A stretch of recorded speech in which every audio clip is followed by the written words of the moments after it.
श्री स्वामी समर्थ मित्रांनो, लोक तुम्हाला भाव देत नाही त्यासाठी नेहमी हे महत्त्वाचे नियम पाळा। नंबर 1, आपण अनेकदा कोणी आपल्याला एखाद्या कार्यक्रमाला बोलवलं तरी लगेच जातो, तरीही अशी चूक कधीच करू नका, कारण यामुळे तुम्हाला स्वतःला तुमचं सेल्फ रिस्पेक्ट नसल्याचं कळतं। एवढंच नव्हे तर अनेकदा एखादी व्यक्ती आपल्याशी बोलत नसेल पण आपण त्या व्यक्तीच्या घरून बोलवणं आलं तर तुम्ही लगेच जात असाल तर असं अजिबात करू नका। लोक तुम्हाला गृहीत तर धरतात पण ते फक्त दाखवण्यासाठी, जे अतिशय चुकीचं आहे। नंबर 2, अनेक लोक स्वतःला मान देत नाही। अशा वेळी लोकांनी तुमचा आदर करावा ही अपेक्षाच करणे चुकीचे आहे। स्वतःचा आदर करणे, मान सन्मान देणे तर सर्वात अगोदर तुम्ही स्वतःबद्दल सकारात्मक विचार करा। नंबर 3, तुम्ही भविष्याबद्दल काय विचार करता किंवा तुमचं करिअर आणि खाजगी आयुष्याबद्दल काय प्लॅनिंग आहे ते कधीच कोणाला सांगू नका, कारण जर काही अडचण आली आणि ती गोष्ट झाली नाही तर वाईट लोक तुमची खिल्ली उडवतील। ही व्यक्ती फक्त बोलते तर काहीच करत नाही असा एक समज होऊन जातो। यामुळे देखील तुम्हाला समाजात स्थान मिळत नाही। मात्र तुम्ही कोणतीही गोष्ट न सांगता केली तर त्याचा इम्पॅक्ट वेगळा पडतो आणि तुमच्याबद्दल दुसऱ्या व्यक्तीच्या मनात आदर निर्माण होतो।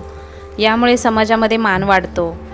नंबर 4, कधी स्वतःला दोष देऊ नका, कारण अनेकदा असं केल्यामुळे समाजात तुमचं मान कमी होतो। एवढेच नव्हे तर लोक देखील तुम्हाला कोणत्या कामासाठी सिरियस घेत नाही। त्यामुळे तुम्हाला वाटले की तुमचा एखादा निर्णय चुकला आहे तरी ते 4 चौघात बोलून दाखवू नका, कारण यामुळे तुमचा मान कमी होतो।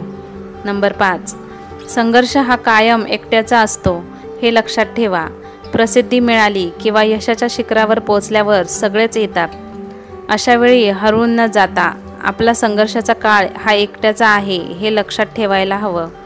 त्यामुळे अपेक्षा न करता संघर्ष करत राहा, यश नक्कीच मिळेल। यामुळेच तुमचा वेगळेपण अधोरेखित होणार आहे। त्यासाठी स्वतःची किंमत ही कष्टाने आणि मेहनतीने वाढवली पाहिजे।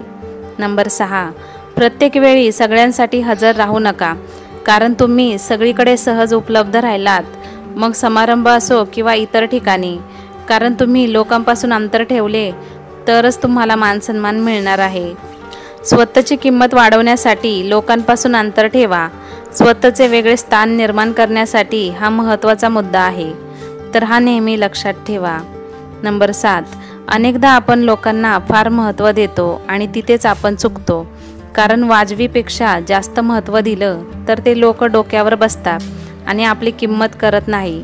अशा वेळेस स्वतःचा आधार करून लोकांमध्ये अंतर निर्माण करा आणि समोरच्या व्यक्तीला सहज मिळालेला मान सन्मान हा त्यांच्या अहंकाराचा कारण ठरू शकतो। त्यामुळे आपण कोणाला किती महत्त्व द्यायचे हे आपणच ठरवायचे असते, हे नेहमी लक्षात ठेवा। नंबर 8, लोकांचा स्वभाव ओळखणे अत्यंत महत्त्वाचे आहे, कारण तुम्ही सहज वागून जाता मात्र तुमच्या वागण्याचा वेगळा अर्थ काढला जाऊ शकतो। अशा वेळी पहिलं समोरच्या व्यक्तीचा स्वभाव ओळखा, मगच त्याच्याशी जवळीक साधा, आपले अंतर्गत विषय शेअर करा, कारण आपल्यापैकी अनेक लोकांना समोरच्या व्यक्तीचा स्वभाव न ओळखल्यामुळे आपण सगळे सांगून जातो, ते आपल्याला गैरफायदा घेतात। त्यामुळे समोरच्याचा स्वभाव ओळखा, तेव्हाच त्यांच्याशी जवळीक साधा। नंबर 9, आपल्या अपमानाचा बदला कधीही भांडून नाही तर त्या व्यक्तीपेक्षा यशस्वी होऊनच घ्यायला पाहिजे। त्यामुळे शाब्दिक चकमक करण्यात किंवा वाद करण्यात काहीच अर्थ नाही, त्यापेक्षा तुमची सगळी एनर्जी कामात लावा। यामुळे तुमचे आर्थिक बाजू बळकट होईल आणि त्यामुळे तुमचा समाजात सन्मान वाढेल। त्यामुळे बदला घेण्यापेक्षा तुमची उंची वाढवा। नंबर 10, जर तुम्हाला आनंदी राहायचं असेल तर एकच गोष्ट लक्षात ठेवा की कोण काय करते याकडे लक्ष देऊ नका, कोण कशासाठी याचा फार विचार करू नका, कारण या सगळ्या गोष्टींपासून स्वतःला जितकं लांब ठेवाल तुम्ही तितकेच जास्त खुश राहाल। त्यामुळे आनंदी राहण्याचा हा कानमंत्र नेहमी लक्षात ठेवा। तर व्हिडिओ कसा वाटला ते मला कमेंटद्वारे कळवा आणि व्हिडिओ आवडला असेल तर व्हिडिओला लाईक, शेअर, सबस्क्राईब करा। धन्यवाद।